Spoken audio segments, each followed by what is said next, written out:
오늘은 창세기 강의 25번째 시간인데요. 한번 따라합시다. 하나님을 대신하지 맙시다.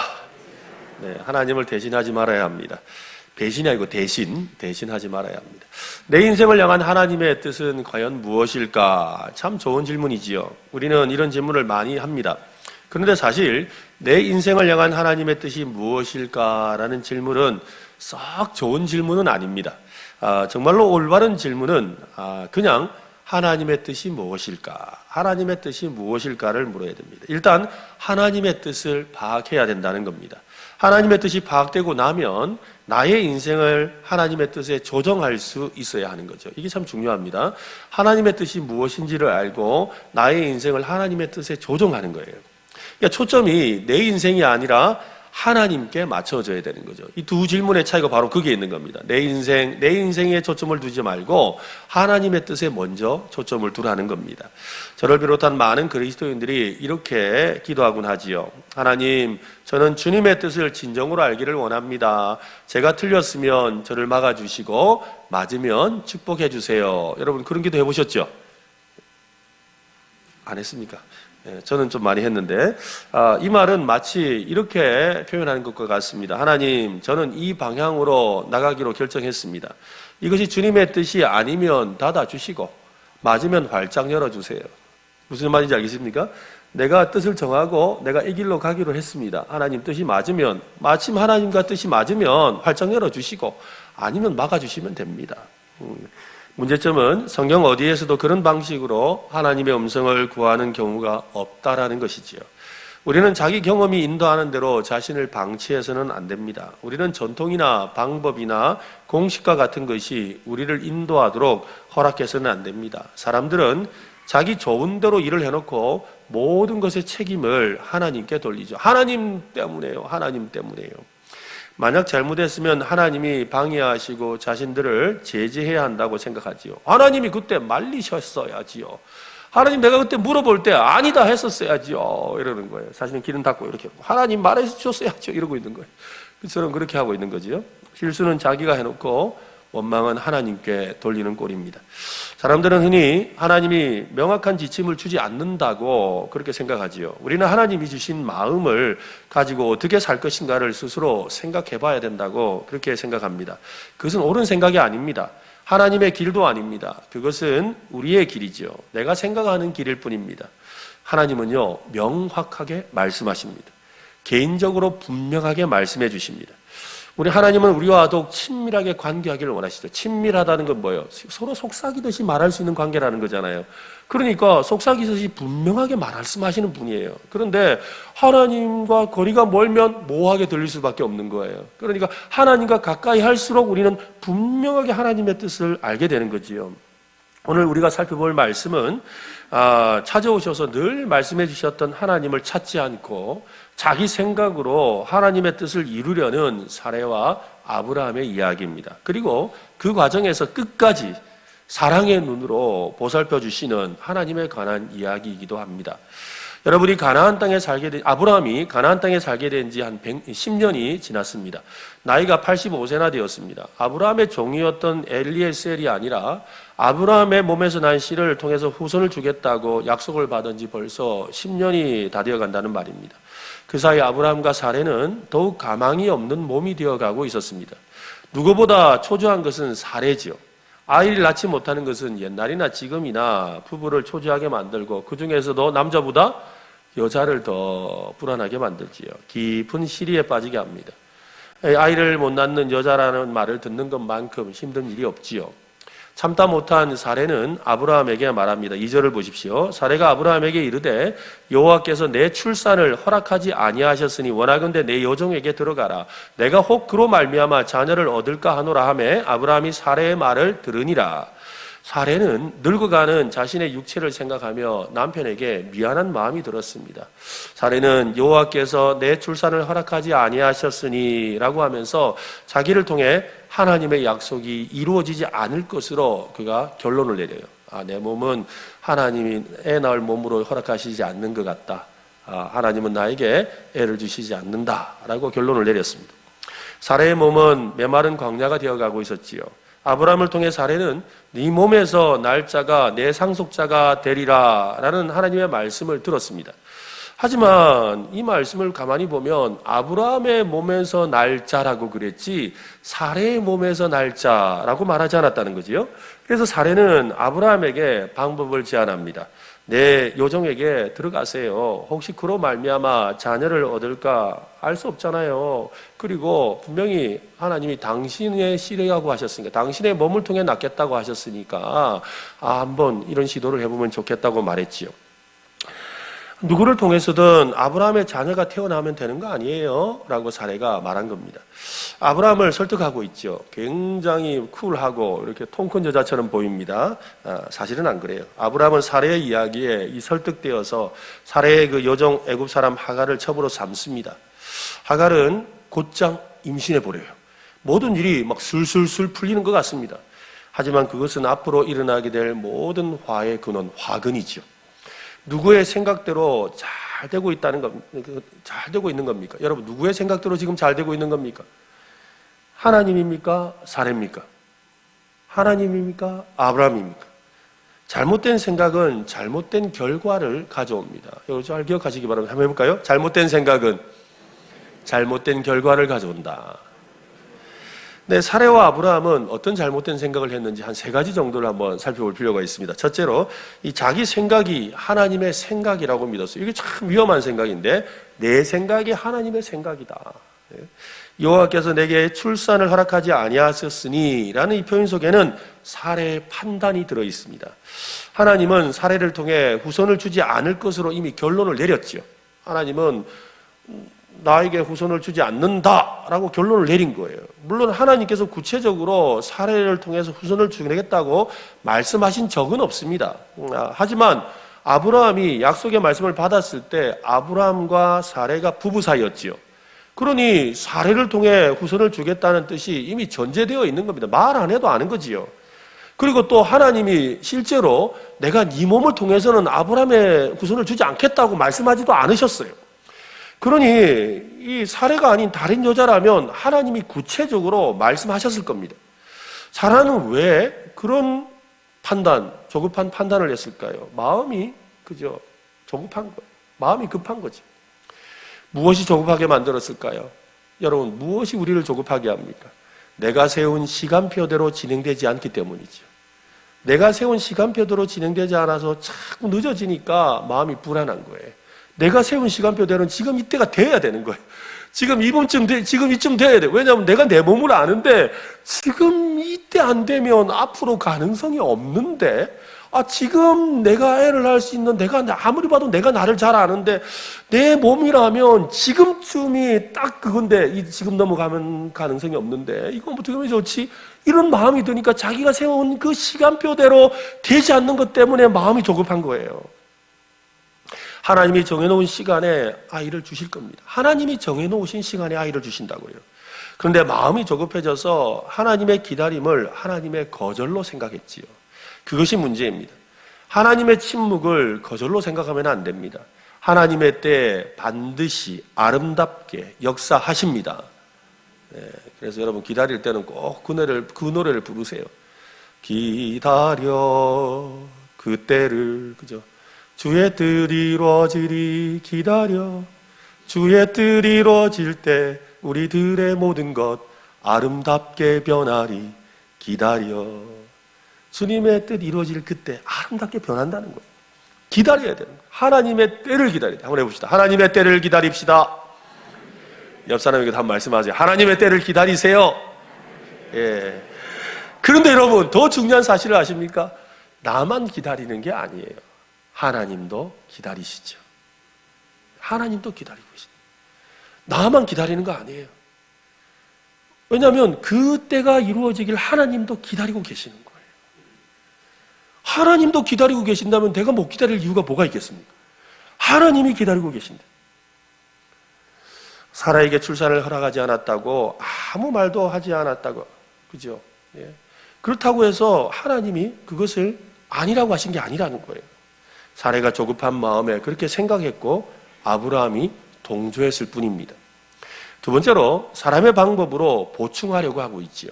잘못된 판단이 잘못된 행동을 낳습니다. 사람의 약속을 성취하기 위해 내가 하나님을 위해 뭔가를 도와드려야 되겠다고 생각을 하는 거예요. 아브라함이 생각한 하나님의 약속 성취를 위한 플랜 B, 그죠?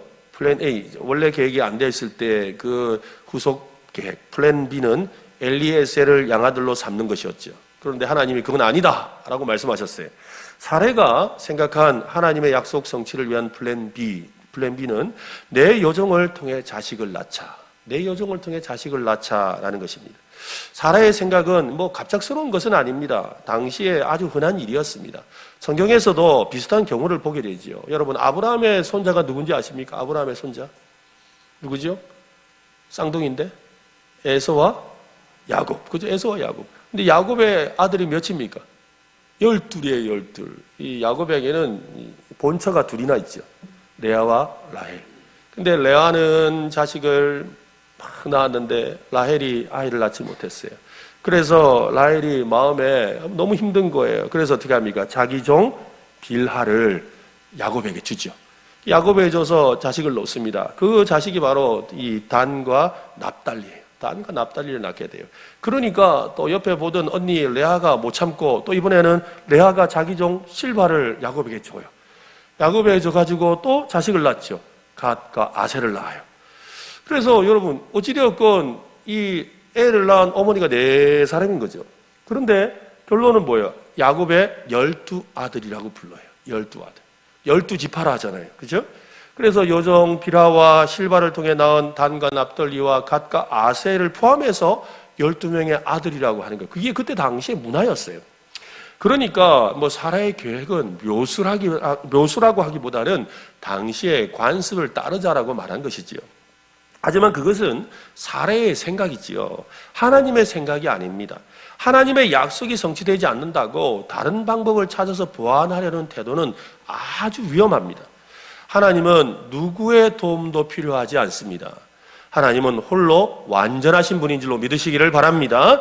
인간의 방법으로 하나님의 성취를 돕겠다는 생각만큼 교만한 게 없어요. 아이고, 하나님 보니까 여기 좀 빠지는데 신경 안 쓰시는가 보다. 그죠? 아이고, 하나님 보니까는 이 많은 일들 바쁘셔가지고 이 작은 일은 좀 신경을 안 쓰시는 것 같은데 내가 도와드려야 되겠다. 여러분, 우리 가끔씩 식당 가면 그런 분들 계시잖아요. 식당에서 음식 나오기를 기다리다가 아이고, 주인이 너무 바쁘네. 가서 내가 좀 도와줄까 하고 물도 가져오고 반찬도 알아서 들고 오고 막 다 해주는 거예요. 여러분, 그냥 앉아서 대접받아야 돼요. 그죠? 그처럼 우리가요, 아이고, 하나님 좀 부족해 보이네. 하나님이 부족해 보인다고 생각하는 게 뭐예요? 내가 하나님보다 높은 거잖아요. 내가 하나님보다 높아서 아이고, 하나님 요거 모자란 거 안 보고 계시는구나. 내가 채워드려야지. 이것만큼 교만한 일이 어디 있어요? 내가 하나님보다 더 높다고 생각하는데 이것만큼 교만한 일이 없는 거예요. 그런 생각이 하나님의 일을 그르치고 복잡하게 만드는 거지요. 말씀을 준비하면서 저도 그런 실수를 참 많이 했다는 것을 깨닫게 되었습니다. 끝까지 하나님을 기다리지 못했습니다. 하나님이 여기까지만 도와주시는 줄로 생각하고 나머지는 아이고, 나보고 하라고 하시는구나 생각할 때가 있었죠. 아니었는데, 더 기다리면 되는 거였는데 그냥 제가 그렇게 생각했더라고요. 더 기도하면서 기다리지 못했습니다. 하나님께 더 묻지 않고 스스로 이거는 이런 방법을 하면 더 기가 막힌데 내가 내 생각대로 해놔놓고 이게 하나님 뜻이라고 그렇게 생각하는 순간도 있었습니다. 또한 자꾸 소소한 일에 대해서는 내 생각대로 마무리하면 된다고 생각하기도 하지요. 당장에는 그것들이 맞는 것처럼 보였습니다. 하지만 옳지 않은 방법이었고 하나님의 영광을 가리는 방법이었습니다. 여러분, 하나님의 뜻을 내가 보충하려고 하지 마시기를 바랍니다. 그죠? 기다리면 되는 거예요. 기다리세요. 올 한 해 살아가면서 하나님을 믿고 끝까지 기다리시기를 바랍니다. 세 번째로는 자기 생각을 하나님의 생각으로 강요하지 말아야 되죠. 사례는 자기의 생각대로 해야 하나님의 뜻이 이루어진다고 믿었습니다. 사실 우리가 이런 말을 잘해요. 사례는 자기 생각을 아브라함에게 강요하는데요. 2절 말씀을 우리 다시 한번 봅시다. 같이 한번 읽겠습니다. 사례가 아브라함에게 이르되 내 여종에게 들어가라. 내가 혹 그로 말미암아 자녀를 얻을까 하노라 하매 아브라함이 사례의 말을 들으니라. 사례는 지금 여보 내 생각에는 그런 것 같은데 어떻게 생각하세요? 하고 이렇게 아브라함에게 제안하고 있는 거 아니에요. 내 생각에는 아무래도 하나님이 나에게는 아기를 안 주시는 것 같은데 하갈에게 통해서 아이를 낳는 게 어떨까요? 라고 이렇게 제안한 게 아니라는 거예요. 오늘 말씀에도 보면 내 여종에게 들어가라. 여러분, 들어가라는 말이 권면입니까? 명령입니까? 그죠? 명령이잖아요, 명령. 그 남편에게 지금 명령하는 거예요. 내 아내에게, 내 여종에게 들어가라고! 지금 이러는 거예요. 이걸 원문의 그 뉘앙스를 살려서 번역을 하면 이래 돼요. 제발 내 여종에게 들어가세요. 이거예요. 아브라함에게 그런 거예요. 좀 딴소리 하지 말고, 머뭇거리지 말고, 제발 들어가세요. 이렇게 하는 거지. 그렇게 말하고 있는 거예요. 그렇게 당당하게 말할 수 있는 이유가 뭘까요? 자기 생각이 하나님 생각이라고 믿었기 때문이죠. 자기 생각이 하나님 생각이라고 믿었으니까 그 참 들으라 순종하라니까 이렇게 되는 거예요. 우리도 그렇게 착각할 때가 참 많이 있습니다. 성경은 말씀합니다. 이사야 55장에 보면 이는 내 생각이 너희 생각과 다르며 내 길은 너희 길과 다름이니라 여호와의 말씀이니라. 이는 하늘이 땅보다 높음 같이 내 길은 너희의 길보다 높으며 내 생각은 너희 생각보다 높음이니라. 여러분, 내 생각을 하나님의 생각으로 가정하면 안 돼요. 그죠? 내 생각을 하나님의 뜻이라고 단정 지어서도 안 됩니다. 누가 하나님의 수준에서 생각할 수가 있습니까? 누가 하나님의 지혜를 깨달을 수가 있습니까? 자기 생각이 하나님의 생각이라고 믿는 것이 바로 교만이지요. 분명한 가르침이나 성경 말씀이나 음성을 들은 것이 아니라면 하나님의 생각이나 뜻을 함부로 짐작하지 말아야 합니다. 그래서 로마서 11장 33절에 깊도다 하나님의 지혜와 지식의 풍성함이요 그의 판단은 헤아리지 못할 것이며 그의 길은 찾지 못할 것이로다. 하나님의 뜻이라고 가정하고 믿어서는 안 됩니다. 그런 믿음이 바로 하나님을 우상처럼 믿는 것이지요. 하나님은 살아계시며 말씀하는 분이십니다. 하나님을 대신하려는 생각을 버리고 온전히 하나님의 뜻을 구하고 또 구하는 저와 여러분 되시기를 바랍니다. 하나님은 반드시 여러분에게 가르쳐 주시고 말씀하시고 길을 보여주십니다. 아브라함은 이 사례의 제안에 대해서 거절하거나 미안해하는 마음이 별로 없어 보입니다. 마치 사례의 그 제안에 기다렸다는 듯이 받아들입니다. 아브라함 생각에도 그 방법이 최선으로 보였던 것 같아요. 솔직히 말은 안 했지만 그 방법을 이미 알고 있었을지도 모릅니다. 사랑하는 아내 때문에 차마 말을 못 꺼낸 거죠. 아니 내가 그 말을 어떻게 해. 나도 방법은 알지. 나도 어떻게 하면 되는 거 아는데 그걸 아내한테 어떻게 말해? 아마 그렇게 생각했을런지도 몰라요. 그런데 사례가 적극 나서서 들어가라고요! 이래주니까 이게 뭐야? 이러면서 이게 사실 마음에 말 못하는 걸 아내가 말해주니 얼마나 좋아요. 그러니까 이 하나님이 길을 열어주시는 것처럼 생각이 들었던 것 같아요. 아브라함도 이거 마음으로 이랬으면 이거 나도 내 생각에도 이 길밖에 없는데 세상에 사례가 그 말을 하다니 이거는 진짜 하나님 뜻이다. 이건 하나님의 뜻이 아니고 뭐겠노? 이런 마음이 든 거죠. 사실 하나님의 뜻과 여러분 반대로 갈 때 일이 생각보다 잘 풀려요. 일이 슬슬 잘 풀린 게 꼭 하나님의 뜻은 아니에요.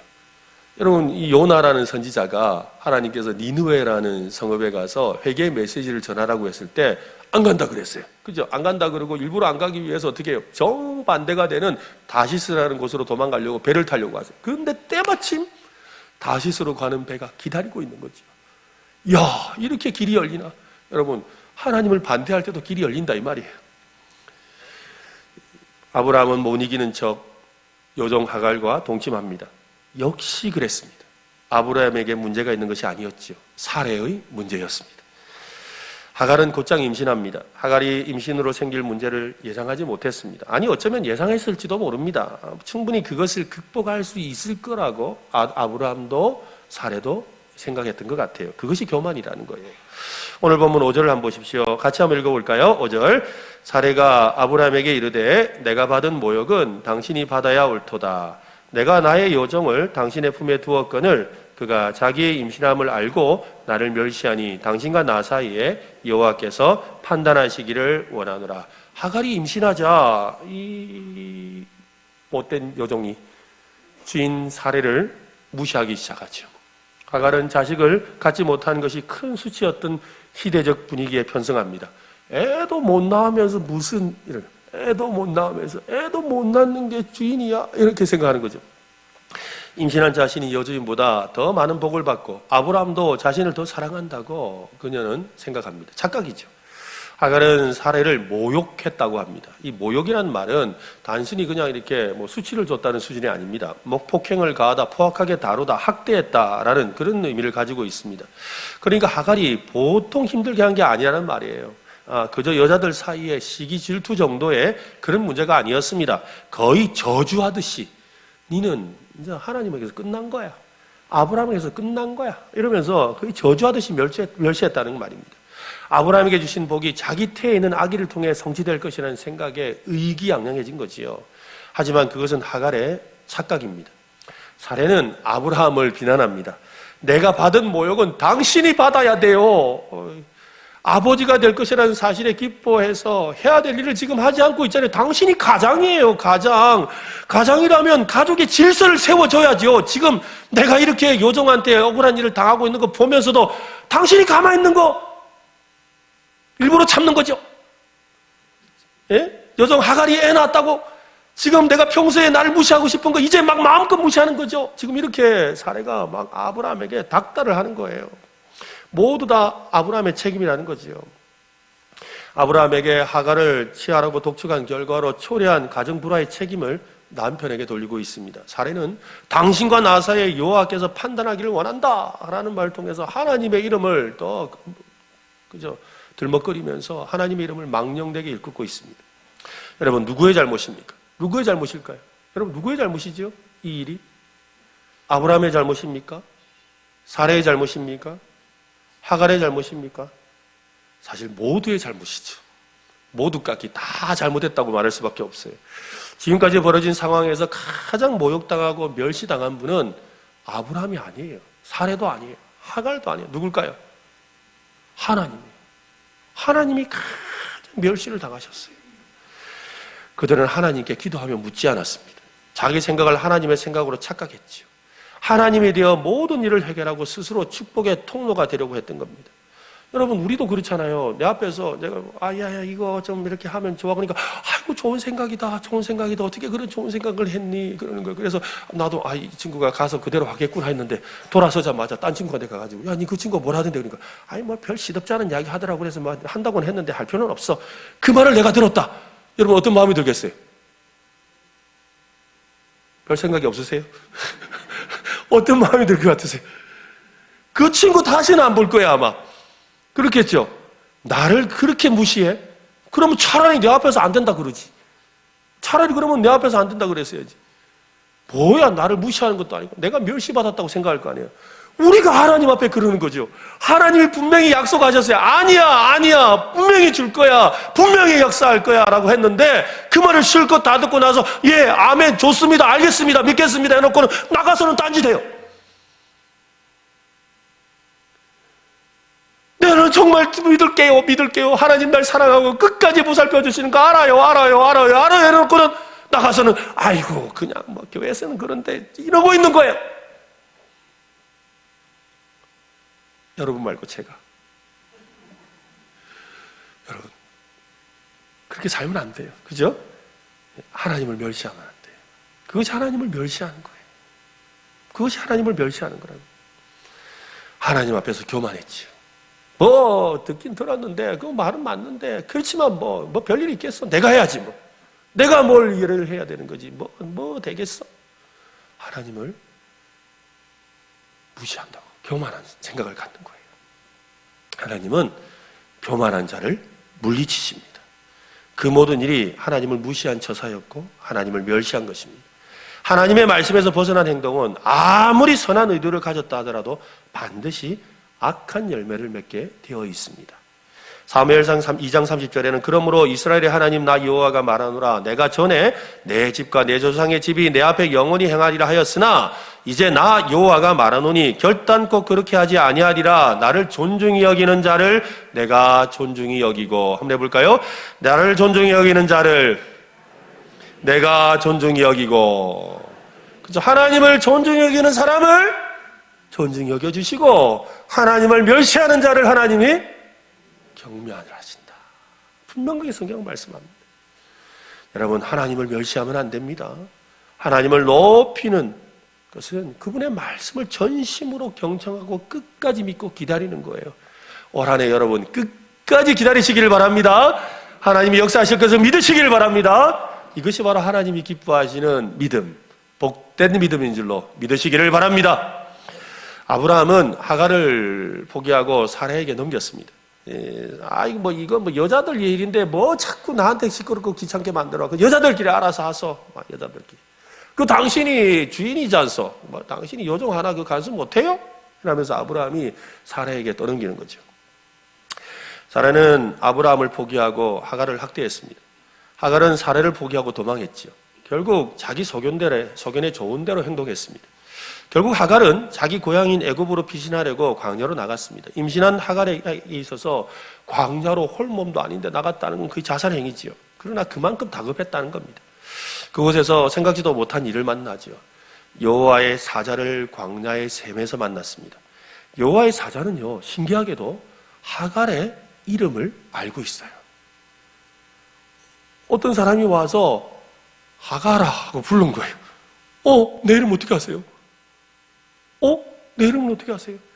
사실 그때 당시에 종이라고 그러면 이름도 제대로 불려지지. 야, 너 이러면서 그 이름 안 부르는 이런 존재인데 하갈아, 하갈 이름을 부르는 거예요. 내 이름을 아는 거죠. 여러분, 하나님이 우리의 이름을 아십니다. 저도 가끔씩 이 찬송 부르면 막 눈물이 나요. 내 이름 아시죠? 내 모든 생각도 내 흐르는 눈물 그가 닦아주셨죠. 내 이름 아시죠? 내 이름 아시죠? 하나님이 여러분의 이름을 아시는 줄로 믿으시길 바랍니다. 하찮은 사람이 어떤 여종과 같은 하갈의 이름을 아신다면 여러분의 이름을 왜 모르겠습니까?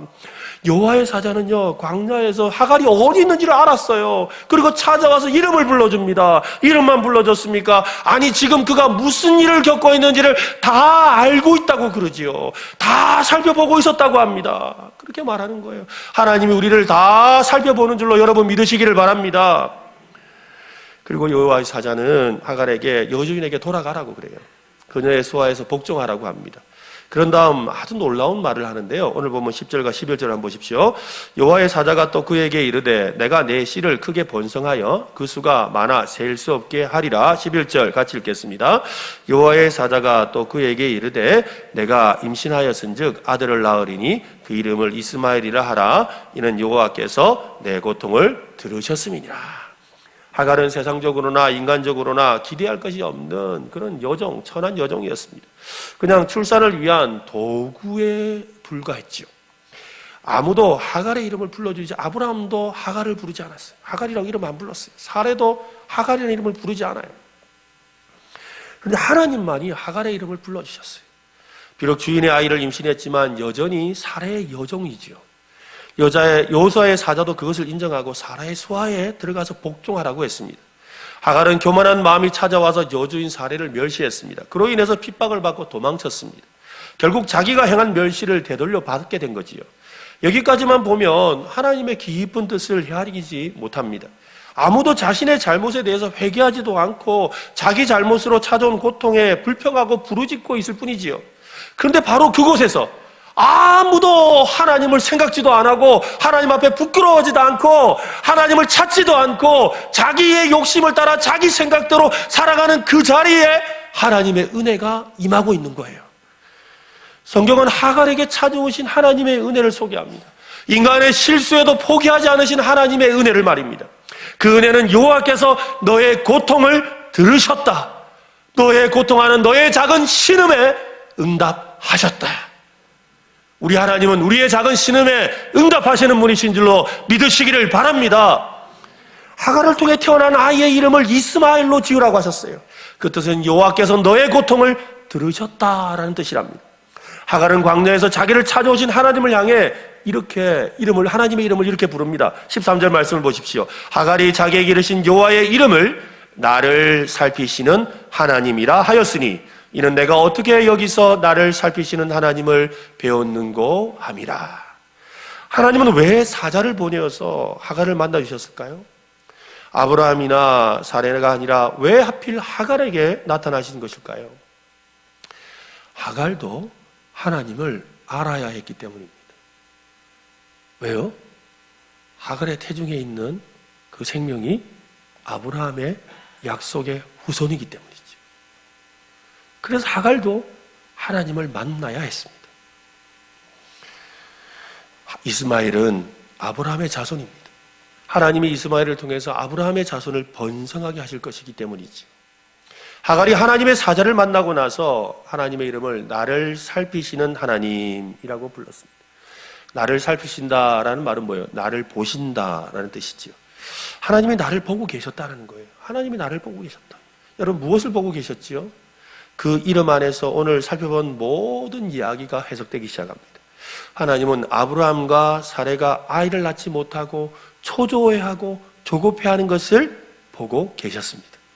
하나님은 사레가 인간적인 생각과 방법으로 하나님의 일을 보충하려고 나서는 그런 헛된 생각과 행동을 보고 계셨습니다.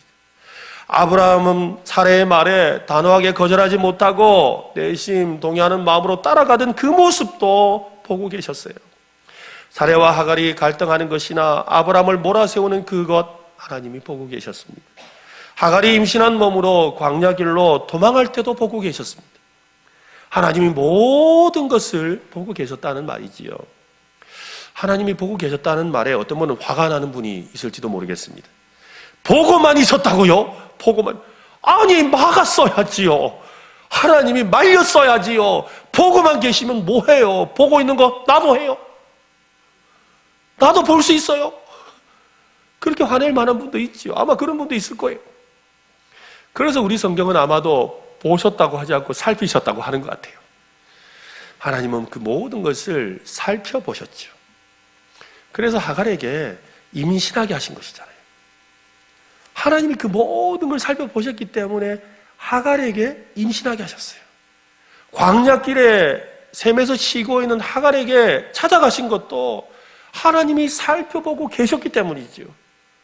하갈에게 이스마엘이라는 이 아들과 그 아들을 통해 펼쳐질 미래에 대해서 말씀하신 것도 하나님이 그 모든 것을 살펴보셨기 때문이에요.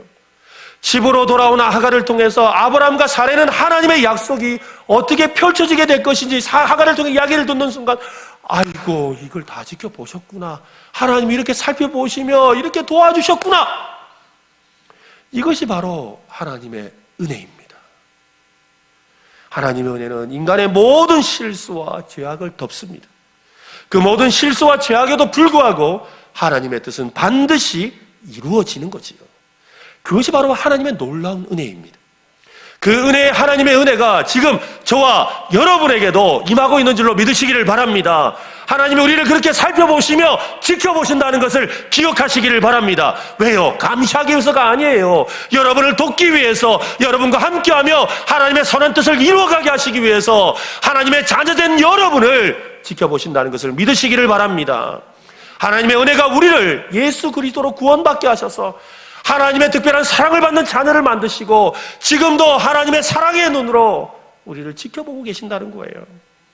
그렇지만 우리는 늘 실수하고 실망하고 좌절하고 다른 생각을 품고 자기 생각을 하나님의 뜻으로 착각하고 갈등하고 의심하고 하나님의 생각을 대신해서 내가 무언가를 이루어내려고 하는 그런 시술을 오늘도 범하고 있지요. 그러나 하나님은 은혜로우셔서 우리를 지켜보시고 또다시 하나님의 길로 인도해 주실 줄로 믿으시기를 바랍니다. 그 하나님이 바로 저의 하나님이고 여러분의 하나님입니다. 그 살피시는 하나님을 의지하고 살아가는 저와 여러분 되시기를 예수님의 이름으로 축원합니다.